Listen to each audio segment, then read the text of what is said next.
I second the motion to strike that off our records that video presentation presented earlier, Madam President, because Madam President, all senators of this chamber, be it the majority, be it the minority, we need respect, or we deserve respect, Madam Chair.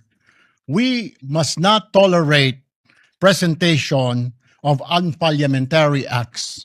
Yung tayo, yung ating institusyon, Madam Chair, isisirain doon po sa video presentation. Nasisira po yung ating ikanga institusyon. And what we're trying to do, Madam Chair or Madam President, instead of trying to regain ikanga yung credibility of this Senate, ano na lamang po at babanatan po natin mismo ang ating institusyon.